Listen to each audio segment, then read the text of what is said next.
Oklahoma has a number of native ferns, and we have several of these planted here in our Native Splendor Garden.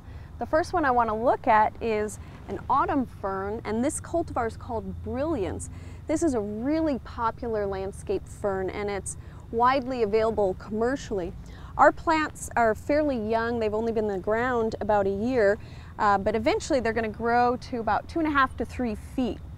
And this cultivar is really remarkable for the coloration. When the new growth, which we call fiddlebacks, emerge, they have a pink color, and the young leaves have this beautiful coppery orange color. As they mature, they start to fade to green, and they'll hold that green color well into the winter months.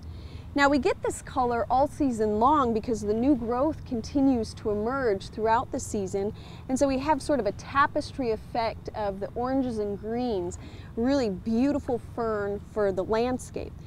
Now, our autumn ferns like to have a good amount of moisture, and so you want to put them in a location where they're going to be a little bit damp in the soil, or at least give them some good irrigation. So on the western part of the state, you want to really pay attention to that, to their water needs.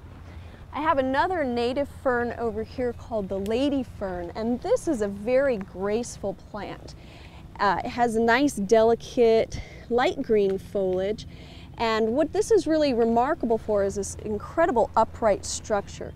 And again, these are young plants, but they're going to grow to, again, about 3 feet tall. And an interesting feature about these, they tend to grow in nature in these clumps. And as they grow, sometimes the center dies out, so we're left with a ring of lady ferns. Now, many of us are familiar with the Japanese painted fern, which is a close relative.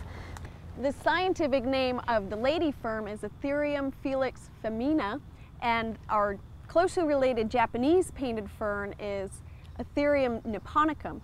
And this one we all love in the landscape for the beautiful silvery foliage. And this hybrid between the two of those is called the ghost fern, and it really picks up the best characteristics of both plants. It has more of an upright structure like the lady fern, but this delicate silvery gray coloration from the Japanese painted fern. And together, these characteristics give it a very graceful, elegant appearance, wonderful addition in our shady landscape. They can be used to create a backdrop for our flowering perennials, and also they work very well as a tall ground cover.